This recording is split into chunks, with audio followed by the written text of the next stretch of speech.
Praise the lord. యేసయ్య అతి పరిశుద్ధమైన నామములో మీ అందరికీ వందనాలు.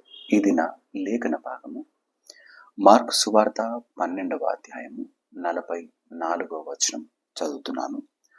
వారందరూ తమకు కలిగిన సమృద్ధిలో నుండి వేసిరి గాని ఈమె తన లేమిలో తనకు కలిగినదంతయు అనగా తన జీవనమంతయు వేసనని చెప్పాను. ఈ చదివిన మాట కానుకల పెట్టె దగ్గర యేసయ్య ఉండి చూస్తూ ఉన్నప్పుడు ధనవంతులందరూ వారికి కలిగిన వాటిలో నుండి తీసుకొని వస్తున్నారు, సమృద్ధి నుండి తీసుకొని వస్తున్నారు.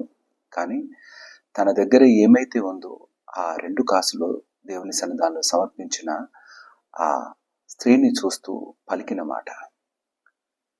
ఈ మాటను మనము చాలాసార్లు దేవునికిచ్చే కానుకలను కొరకు లేదా దేవుని కొరకిచ్చే భాగం కొరకు మాట్లాడతాం.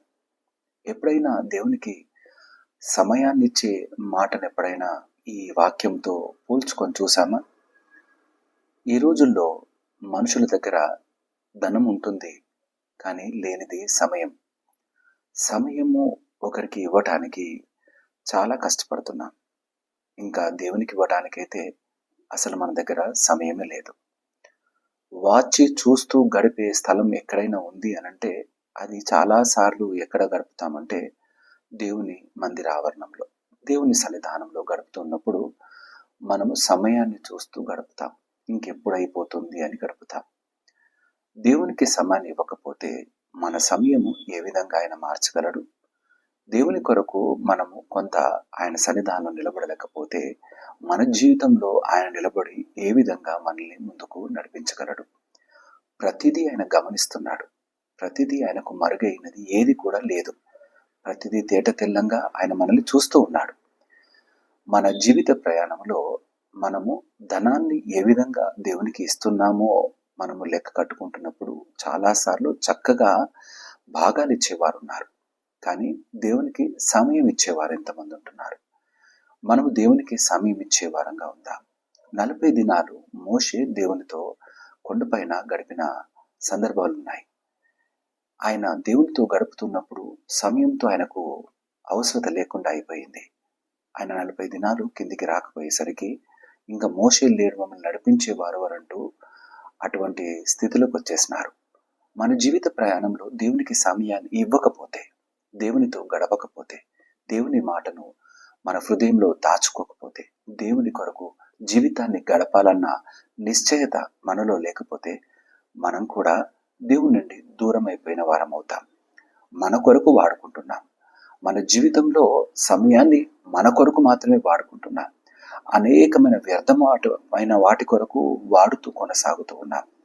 ఒక్కసారి సమయాన్ని ఒకసారి లెక్క కట్టి చూస్తే చాలాసార్లు జీతం రాగానే, లాభం రాగానే దేనికి ఏం ఖర్చు పెట్టాలో మనం లెక్కలు రాస్తాం.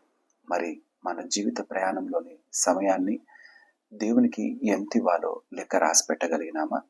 ఆ సమయాన్ని మనం ఇవ్వగలుగుతున్నామా? ఇవ్వకపోతే ఆయన దుఃఖిస్తాడు.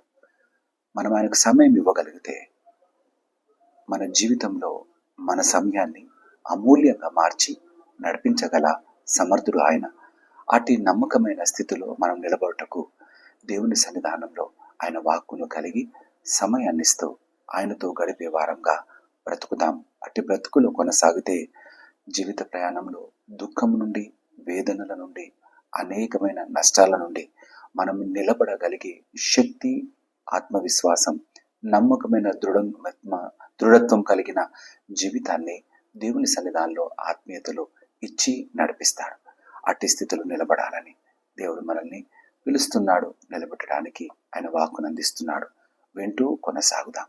దేవుడి మాటలు దీవించి ఆశీర్వదించును గాక. తల వంచుదామా, ప్రార్థన చేసుకుందాం. మా ప్రియ యేసయ్య, మీకే వందనాలు. మేము అనేక సార్లు వ్యర్థమైన వాటికి సమయాన్ని ఇస్తున్నాం. మా సమయాన్ని దుర్వినియోగపరుచుకుంటున్నాం. అయ్యా, ఈ యొక్క చక్కని సమయాన్ని ప్రార్థన చేస్తున్నాం. తిరిగి మమ్మల్ని నిలబెట్టవా, నీ కొరకు నడిపించవా, నీకు సమయం ఇచ్చే వారముగా మమ్మల్ని నిలబెట్టమని ప్రార్థిస్తున్నాం. ఎన్నో వనరులు ఉన్నాయి, ఎన్నో నీ సన్నిధానానికి మేము తీసుకొని వస్తున్నాం. అయ్యా, సమయాన్ని కూడా నీకు ఇచ్చే విధంగా మమ్మల్ని సరిగ్గా నిలబెట్టి నడిపించండి. మా ముందున్న సమయాన్ని నీ సన్నిధానంలో అప్పచెప్తున్నాను. అమూల్యపరచి, స్థిరపరిచి నడిపించుమని ప్రతి దినం నీ కొరకు సమయాన్ని వెచ్చించే వారముగా అతన్ని మా హృదయంలో నీ వాక్కుకు చోటునిచ్చి ముందుకు నీ మాటలు ధ్యానిస్తూ కొనసాగే వారంగా స్థిరపరచమని ప్రార్థిస్తూ స్తుతులు చెల్లిస్తూ యేసయ్య అతి పరిశుద్ధమైన నామంలో అడిగి ప్రార్థించి వేడుకుంటున్నాం నా తండ్రి, ఆమేన్. దేవుడు మిమ్మల్ని దీవించి ఆశీర్వదించును గాక. అందరికీ ప్రైజ్ ది లార్డ్.